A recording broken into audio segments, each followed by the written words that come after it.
আসসালামু আলাইকুম beautiful people, কি অবস্থা সবার, কেমন আছেন? অবশ্যই জানাইবেন কমেন্ট বক্সে। আজকে যাইতেছি আমরা আল রোমান্সিয়াত রেস্টুরেন্টে। সৌদি আরবের মধ্যে অনেক নাম করা একটা রেস্টুরেন্ট। যদি সৌদি আরব থাকেন আর আল রোমান্সিয়ার খাবার না খান তাইলে আপনার সৌদি আরব থাকাই বৃথা। সৌদি আরব থাকার আপনার কোনো অধিকার নাই। তো বলতে বলতে চলে আসলাম আমরা আল রোমান্সিয়াত।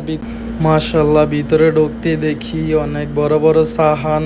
আর এইদিকে নাসির ভাই অর্ডার দিতেছে, পাশে আছে মোশারফ ভাই, নাজমুল ভাই। আমি ভিডিও করতেছি, যদিও ভিডিও করা আমার কোনো পেশা না, ভিডিও আমি শখের বশতে করি। আমি একজন টেইলার্স। এদিকে মোস্তাকিম উপরে উঠছে, তো বাতিজারে বলতেছি, চাচ্ছ তুমি পইরা যাইবা, নিচে নামো। তো নেমে গেল সুন্দর মতো, ভদ্রপলার মতো। এদিকে আমাদের খাবার আইসা পড়ছে, তো আমরা এখন সব কিছু সোবরার মধ্যে ডাইলে দিতেছি। আর ভিতরে এটাকে সোবরা বলে, বাংলাদেশে বলে প্লাস্টিক। তো আমাদের খাবার দাবার শুরু, এখন আড্ডা দিতেছি আর খাবার দাবার খেতেছি। এদিকে মোস্তাকিম ক্যামেরাম্যান বলতেছে, চাচ্ছু আমি ভিডিও করি। তো ওর কাছে দিয়ে দিলাম ফোন, মোস্তাকিমে ভিডিও করতেছে। তো আমাদের খাবার দাবার প্রায় শেষ পর্যায়ে, সব কিছু খাইয়া ফেলবো, শুধু থাকবো হাড্ডিগুলা।